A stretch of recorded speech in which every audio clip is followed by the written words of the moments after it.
Labą dieną, gerbiami kolegos. Dirbant su interaktyviaja lenta, dažnai tenka slėpti vienokius ar kitokius objektus. Dažniausiai užrašus. Vienas iš tokio slėpimo pavyzdžių būtų objekto paslėpimas fone. Daugeliui naudojančių Smart lentą yra pažįstamas šitas įrankis, kurį dažniausiai vadinam padidinamuoju stiklu. Štai tipinis pavyzdys.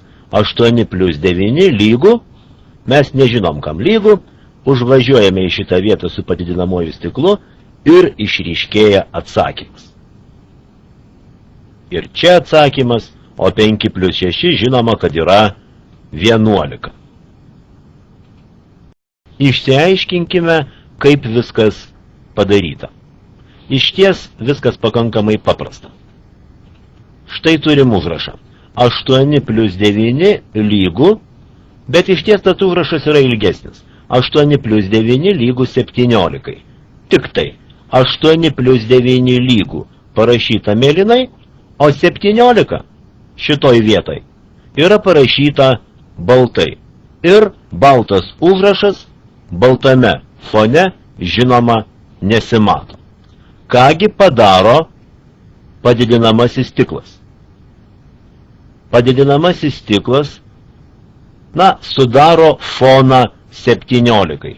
Jis palenda po 17 ir jau 17 matom nebe baltame fone, o mėlynam fone. Žinoma, kad baltos raidės ar balti skaičiai mėlyname fone jau yra matomi.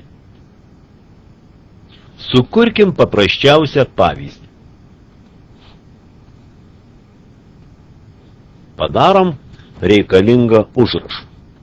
Tarkim, 4+5 lygų 9. Pakeičiame šriftą, kad būtų patogiau dirbti.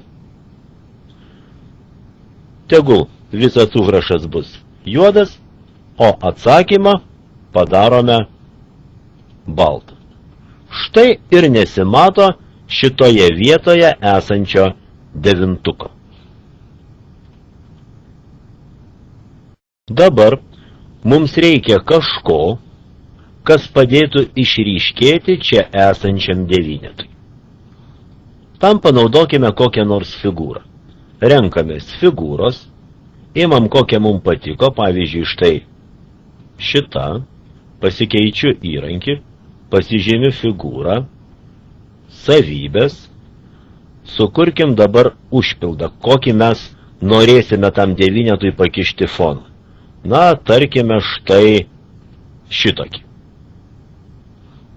Jeigu mums nepatinka juodas kraštelis, renkamės linijos stilius ir pasistengiam, kad linija atrodytų taip pačiai, kaip ir figūros vidus. Atrodys štai šitaip.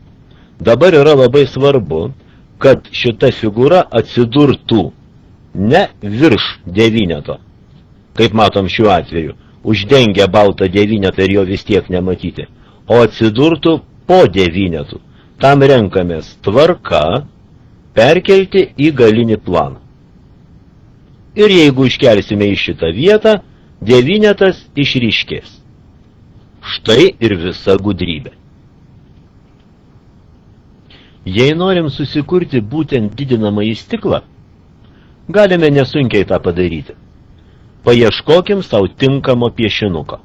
Pabandykim tą padaryti galerijoje. Renkuosi galeriją, neįsivaizduoju, kur tai galėtų būti, suvesiu paieškos žodį stiklas. Gal užteks. Ieškoti. Štai surado net 3 didinimo stiklus. Įsikelkime vieną iš jų ir pažiūrėkim, ką su juo galime nuveikti. Apžiūrėkime, koks šis objektas. Štai, pažiūrėjom, šito stiklo vidurys yra visiškai skaidrus. Jis yra baltas. Žinoma, skaidrus fonas mums nepadės išryškinti 9, mums reikia padaryti kažką, kad šito stiklo viduriukas taptų kitokios spalvos, nebeskaidrus. Kaip tą padaryti? Vėlgi renkuosi figūros, greičiausiai čia mums padės skritulys, nusipaišau tinkamo dydžio skrituliuką, pasižymiu jį, savybės, pasirenku spalvą, tarkim, štai tokią. Nenoriu, kad kraštai būtų juodi, tad linijos stilius ir vėl pasirenkam spalvą, nepataikiau, štai tokia spalva turėjo būti ir įsikeliu į vidurį. Nieko baisaus, kad dydis netiko, šitą objektą mes trupučiuką pamažinsim, taip, kad jis kaip tik tiktų į mūsų didinamąjį stiklą. Štai, tiko. Turim didinamąjį stiklą su melsvu stikliuku.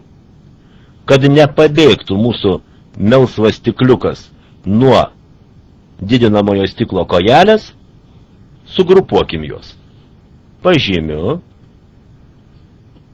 grupavimas, grupuoti. Jeigu dabar užnešiu šitą didinamąjį stiklą, nieko nematyti. Kasgi atsitiko? Kodėl neišaiškėja mūsų devintukas? O devintukas neišaiškėja todėl, kad stiklas atsidūrė arčiau mūsų nei devintukas. Vadinasi, mums reikia stiklą pakišti po devintuku. Pasižymiu šitą objektą, renkuosi tvarka, perkelti galinį planą. Valio, devynetas išaiškėjo. Efektas toks, kokio norėjau. Štai taip galima pasidaryti didinamąjį stiklą. Jei būtume pasirinkę kitą didinamąjį stiklą, nors jis atrodo beveik taip pačiai, sudarytas jis šiek tiek kitaip. Kodėl? Užrašas grupavimas yra aktyvus. Vadinasi, tas stiklas yra sudarytas jau iš kažkokių sugrupuotų elementų.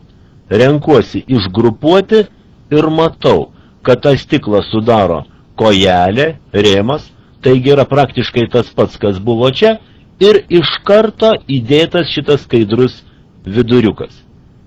tą viduriuką būtų galima iš karto nudažyti. Savybės, renkuosi kokią nors spalvą, nudažiau viduriuką. Nukelkim šitą didinamąjį stiklą ir užkelkim kitą. Kodėlgi jis neužsikelia? Todėl, kad pamiršome sugrupuoti. Grįžkime vienu žingsneliu atgal. Labai patogus grįžimo būdas. Pasižymiu. Renkuosi grupavimas, grupuoti. Taigi viską sugrupavau. O šitą bėdą mes jau matėm. Stiklas turėtų atsidurti toliau, perkelti į galinį planą, jis turėtų palysti po devynetų. Štai turim netgi 2 didinamuosius stiklus. Atkreipkim dėmesį į vieną trūkumėlį. Sugrupavus objektą iš 2, kaip šiuo atveju iš kojelės ir iš šito melsvo viduriuko, jiem priskiriamos tos pačios priekinio arba galinio plano savybės. Vadinasi, po devynetų palenta ne tik tai mėlyna dalis, bet ir kojelė. Tai jeigu atsargiai šitoj vietoje iškelsim kojelę, ką mes pamatysime, kad devynetas išryškėja ne tik mėlynos spalvos fone, bet ir juodos kojelės fone. Žinoma, trūkumas yra neesminis, bet dirbant reikia į tai atkreipti dėmesį. Beje, visiškai nebūtina naudoti didinamąjį stiklą. Sakykim, taip galėtų atrodyti analogiškai veikiantis televizorius. Piešinuką paėmiau iš interneto, į vidurį įdėjau foną, o čia prirašiau pratimukų. Kaip jis galėtų veikti? Šis iki kilnosim ne televizorių, o kilnosime patį veiksmą, patį užrašą. 6+7, čiumpu įsikeliu, matau atsakymą. 8 plus 9, įsikeliu atsakymas. 12 plus 9, atsakymas. 15 plus 4, atsakymas. 4 plus 11, atsakymas. Vietos trūksta, šitos iškelsiu lauk ir į jų vietą įsidėsiu kitus. Principas tas pats, o atrodo kitaip.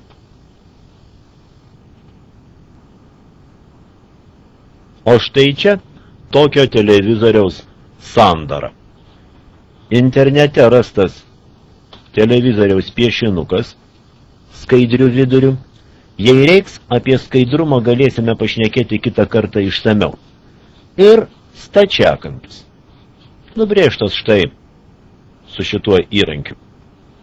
Stačiakampis įdėtas į ekrano vietą.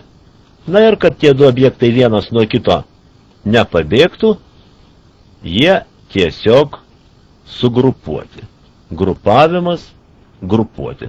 Štai ir turim televizorių, kuris veikia taip, kaip matėme. Jeigu norim, kad tas televizorius tikrai nepabėgtų iš savo vietos, mes galime jį užfiksuoti. Užfiksuoti vietoje. Dabar jis niekur nepabėgs ir visą laiką bus čia. Beje, su užfiksuotomis figūromis, kai kurios ankstesnės notebook versijos elgėsi šiek tiek kitaip, negu čia matome. Neišsigaskit, jeigu suveiks kažkaip ne taip. Visiems sėkmės eksperimentuojant!